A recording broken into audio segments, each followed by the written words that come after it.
तो ये आ गया है फिक्सॉन कंपनी का फ्लेक्स सीरीज का 12 किलोवाट का IP66 हाइब्रिड इन्वर्टर, जो कि आता है IP66 की रेटिंग के अंदर 18,000 वाट तक आप सोलर पैनल लगा सकते हैं। IP66 है, सिंगल फेज के अंदर आपको मिल जाता है, कंप्लीट टच स्क्रीन है और बड़ा हैवी ड्यूटी इन्वर्टर बना हुआ उन लोगों के लिए जिनका एक कनाल का घर है, फार्म हाउस है, जो अपने 5 से 6 इन्वर्टर इसी चलाना चाहते हैं, बाकी सारा लोड चलाना चाहते हैं। तो उनके लिए ये हाइब्रिड इन्वर्टर फिक्सॉन कंपनी ने लॉन्च किया है, जिसकी 5 साल आपको कंप्लीट पार्ट रिप्लेसमेंट वारंटी मिल जाती है। वाईफाई आपको इसके अंदर बिल्ट इन मिल जाती है, काफ़ी सारी एक्सेसरी है। यहाँ पर आप देखें, ये इसकी BMS केबल्स हैं।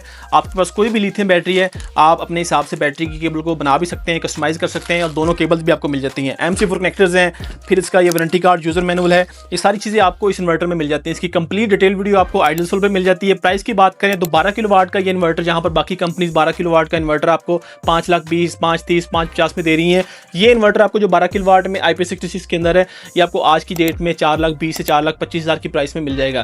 खरीदने के लिए आप आइडियल सोलर पर रब्ता कर सकते हैं या फिजिकली ऑफिस विजिट करके इस इन्वर्टर को फिजिकली देख भी सकते हैं। काफ़ी हैवी ड्यूटी इन्वर्टर बना हुआ, आप देख के आइडिया लगा सकते हैं कि इसकी क्वालिटी किस तरह की है। बाकी डिटेल वीडियो के लिए आप आइडियल सोलर के यूट्यूब चैनल और फेसबुक पेज विजिट कर लें।